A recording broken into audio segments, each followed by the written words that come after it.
is this? Hey!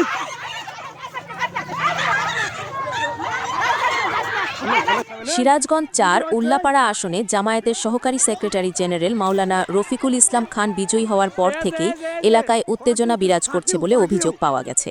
স্থানীয় সূত্রে জানা যায়, নির্বাচনের রাত থেকে উপজেলার বিভিন্ন স্থানে বিএনপি ও তাদের সহযোগী সংগঠনের নেতাকর্মীরা তাণ্ডব চালাচ্ছে বলে অভিযোগ উঠেছে।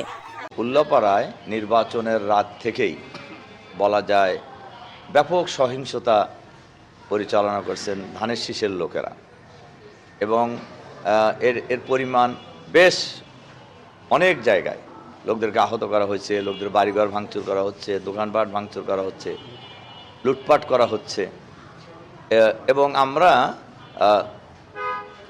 অভিযোগ কিন্তু নিয়মিতই কর্তৃপক্ষের কাছে, আইন শৃঙ্খলা বাহিনীর কাছে বলা হচ্ছে, কিন্তু তারা অলওয়েজ বলে যেতেছে যে আপনাদের লোকদেরকে শান্ত থাকেন। আমি বলতেছি ভাই, আমাদের লোকদেরকে কি শান্ত করবো আমরা? আমাদের লোক তো কোথাও কিছু করতেছে না, তারা নিজেরা ঘটায় অভিযোগ নিয়ে এসে হাজির করতেছে। এরপরে আজকের সর্বশেষ যেটা হয়েছে,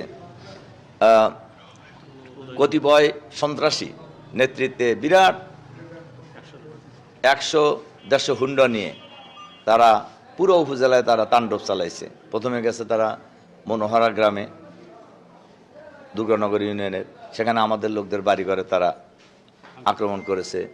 এরপরে তারা চলে গেছে বিভিন্ন জায়গায় মানে ত্রাস সৃষ্টি করে উধুনিয়া ইউনিয়নের আমাদের আমিরের বাড়িতে, যাকে অন্যায়ভাবে গতকাল গ্রেপ্তার করা হয়েছিল, আমির এবং সেক্রেটারিকে।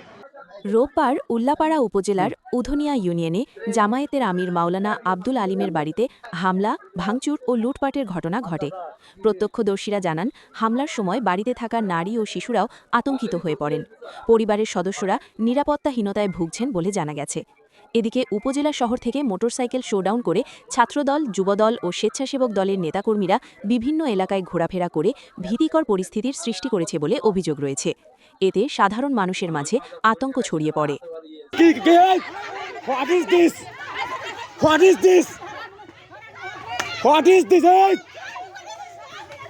Fantastic! Video again! Come! आगे वीडियो अबे come! नानी वीडियो अरे वीडियो आगे वीडियो देवर come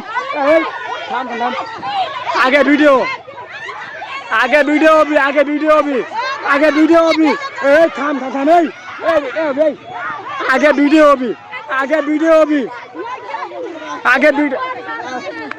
ए कमल साहब ऐसा सफर ए रे আপনারা আক্রমণ করছেন কেন? আপনারা এখানে আক্রমণ করছেন কেন? এটা আমি সামনে রাখা, এরিয়া আমাদের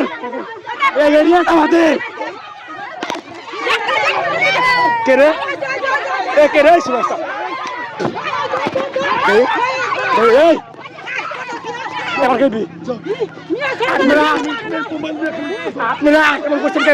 আপনারা আক্রমণ করছেন কেন? খান্তির বলা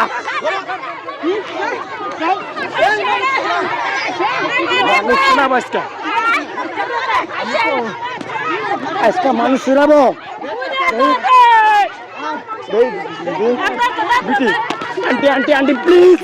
তবে এ বিষয়ে বিএনপির স্থানীয় নেতাদের বক্তব্য পাওয়া যায়নি। প্রশাসনের পক্ষ থেকে এখনও আনুষ্ঠানিক কোনো বিবৃতি দেওয়া হয়নি। পরিস্থিতি নিয়ন্ত্রণে রাখতে আইনশৃঙ্খলা বাহিনীকে সক্রিয় থাকার আহ্বান জানিয়েছেন স্থানীয়রা। এলাকায় বর্তমানে থমথমে অবস্থা বিরাজ করছে।